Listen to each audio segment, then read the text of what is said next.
যারা পুলিশ রিমান্ডে যায় তারা সাধারণত কথা বলে না। তো আজকে দেখলাম নুরুল হক নূর আবারও 5 দিনের রিমান্ডে তাকে পাঠানো হচ্ছে।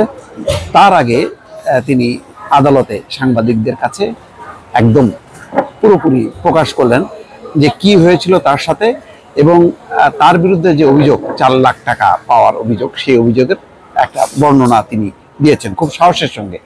অথচ তার মাথায় যদি থাকতো যে এই কথা প্রকাশ করার পর আবারও তার নির্যাতন শিকার হতে পারে, তিনি কিন্তু সেটা পরোয়া করেননি। সাধারণত এই কারণে পুলিশ কাস্টডিতে যখন যায়, বিশেষ করে রিমান্ডের যখন ব্যাপার থাকে, তখন কেউ কিন্তু কথা বলে না। কিন্তু এক ফাঁকে দিয়ে আদালত প্রাঙ্গণে সাংবাদিকদেরকে পুরোপুরি জানিয়েছেন যতটুকু সম্ভব। কি হয়েছিল তাহলে নুরুল হক নূর, আমরা শুনি, তার কাছ থেকেই শুনি। এখানে খবরে বলা হচ্ছে যে বিপি নুরুল হক নূরকে এক নেতা 4 লাখ টাকা দিয়েছেন বলে দাবি করেছেন ডিএমপি কমিশনার, ডিবির প্রধান হারুন। তবে নুরুল হক নূর জানিয়েছেন চলমান আন্দোলন চলাকালে না, ঈদের সময় তার মেয়ের চিকিৎসার জন্য এই টাকা দিয়েছিলেন জাতীয় পার্টির সভাপতি, বিজেপি ও সাবেক এমপি আন্দালিব রহমান পার্থ। গতকাল রবিবার রিমান্ড শুনানির আগে ঢাকা মেট্রোপলিটন ম্যাজিস্ট্রেট আদালত প্রাঙ্গণে তিনি এই কথা বলেন। আচ্ছা, 4 লাখ টাকা নেওয়ার অভিযোগের বিষয়ে সাংবাদিকরা জানতে চাইলে নুরুল হক নূর বলেন, এইটা আন্দালিব রহমান পার্থ আমার মেয়ের চিকিৎসার জন্য দিয়েছে ঈদের সময়। আমার মেয়ে অসুস্থ, সেইটা ওরা বলছে যে আন্দোলনের কারণে না, পার্থ ভেতরে আছে, পার্থকে জিজ্ঞাসা করেন, বিএনপির কোনো নেতা না। আচ্ছা, রিমান্ডে অনেক নির্যাতন করা হচ্ছে জানিয়ে ডাকসুর সাবেক এই ভিপি বলছেন, শোনেন, এবারের মতো হয় নাই, ঝোলানো সাবেক এমপি, মন্ত্রী, জাতীয় দলের নেতা, ডাকসুর ভিপি চোরের মতো ঝুলাইয়া পা বাইধা ফুটবলের মতো। অর্থাৎ শুধু তাকে না, সাবেক মন্ত্রী, এমপি যাদেরকে এবার অ্যারেস্ট করছে প্রত্যেককে ঝুলায় পিটানো হয়েছে, সেটা তিনি বলছেন।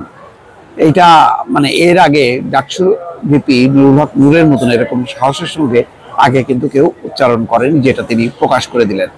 তিনি বলেন, পা বাইধা হাত বাইধা ঝুলাইছে, মোবাইল চোরের মতো ডিবি কার্যালয়ে পিটাইতেছে, জোর করে স্বীকারোক্তি চায় যে আমরা মেট্রো রেলে আগুন দিছি, বিটিভিতে আগুন দিতে তারেক রহমান টাকা দিছে, বিএনপি নাশকতা করাইতেছে, স্বীকারোক্তি নেওয়ার জন্য মারধর করতেছে, স্বীকারোক্তি দিলে কিছু করবে না। নুরুল হক নূর বলেন, আমরা অন্যায় করি নাই, দেশের মানুষকে অনুরোধ করবো যে আমাদেরকে শুধু নয়, দেশকে মুক্ত করার জন্য গণ আন্দোলনের কোনো বিকল্প নাই। 400-500 মানুষ হত্যা করেও যদি এই সরকার টিকে যায়, এরপর পাখির মতো গুলি করে মারবে মানুষকে। শুনানি শেষে নূরকে 5 দিনের রিমান্ড আদেশ মঞ্জুর করেন ঢাকা মেট্রোপলিটন ম্যাজিস্ট্রেট মইনুল ইসলাম। এর আগে গত 21শে জুলাই নূরকে জিজ্ঞাসাবাদের জন্য 5 দিনের রিমান্ড মঞ্জুর করেন অপর একটি আদালত। তাহলে চিন্তা করেন, রিমান্ডের উপর আছে, এর আগে 5 দিন করছে। তারপরে এই আদালত কি বিবেচনা করতে পারতো না যে এই 5 দিনের রিমান্ডে তার কি পরিস্থিতি হয়েছে, সে কি পরিমাণ ঝুলে ঝুলে আসছে, এবং তার শারীরিক অবস্থাটা কি? আবারও আর এক আদালত 5 দিনের রিমান্ড মঞ্জুর করলো। এর উদ্দেশ্যটা কি? তার মানে নির্যাতন, অত্যাচার চালিয়ে তার কাছ থেকে স্বীকারোক্তি আদায় করা।